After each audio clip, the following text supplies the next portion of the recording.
আসসালামু আলাইকুম। আজ আমি জিলেপি তৈরি করেছি।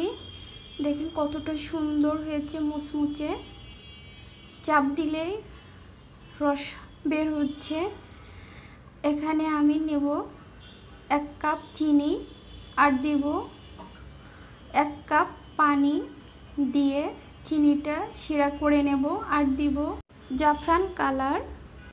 তুমি কি এমনি করে থাকিবে দূরে, আমারই মন মানে না, কেন যে ধরা না দিয়ে ডাকো বাঁশির সুরে।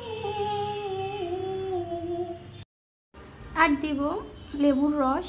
লেবুর রসটা দিলে শিরার কোনো জমাট বাঁধে না, এজন্য লেবুর রসটা আমি দিচ্ছি। চিনি শিরাটা এখন আমি চেক করে নেব। এই যে আঙ্গুলের মাথায় যাতে চিটচিটে ভাব আর এই যে এরকম থাকে। এখানে আমি 3 কাপ ময়দা নেব। ময়দাটা আমি ভালোভাবে এখন চেলে নেব।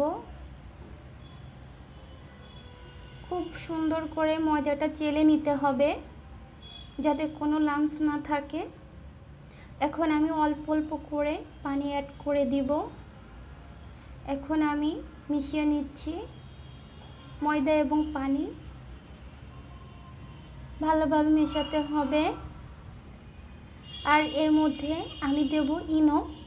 3 কাপ ময়দায় আমি 1 প্যাকেট ইনো দিচ্ছি। দেওয়া হয়ে গেছে। এখন আমি ভালো করে মিক্স করে নিব। ভালো করে মিক্সড করতে হবে। আর দিব ফ্রুট কালার। আবারও দিয়ে ভালো করে মিশিয়ে নিব। আর নিচ্ছে এরকম সুজির প্যাকেট।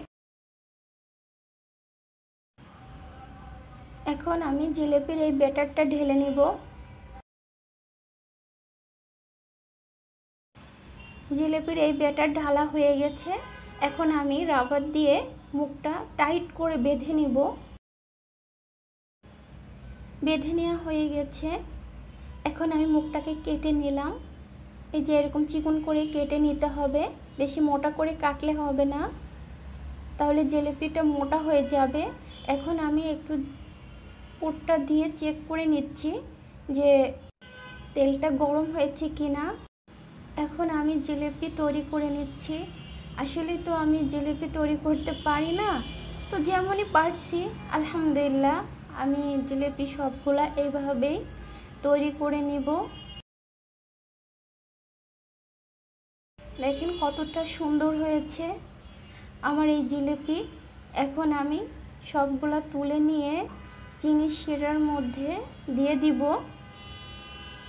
এই যে এরকম করে দিয়েছি। দিয়ে এখন এই জিলিপিগুলো চেপে চেপে দিতে হবে। মাশাআল্লাহ আলহামদুলিল্লাহ, দেখুন কত সুন্দর হয়েছে। আমি একটু ভেঙে দেখাচ্ছি যে কত সুন্দর হয়েছে, মুচমুচে, কত রসালো। চাপ দিলে রস বের হচ্ছে। আশা করছি আপনারাও বাসায় এইভাবেই ট্রাই করবেন, আপনাদের ভালো লাগবে। আমার জিলিপি খেতে খুব ভালো লাগে, তাই আমি একটু খেয়ে ফেললাম। আল্লাহ হাফেজ।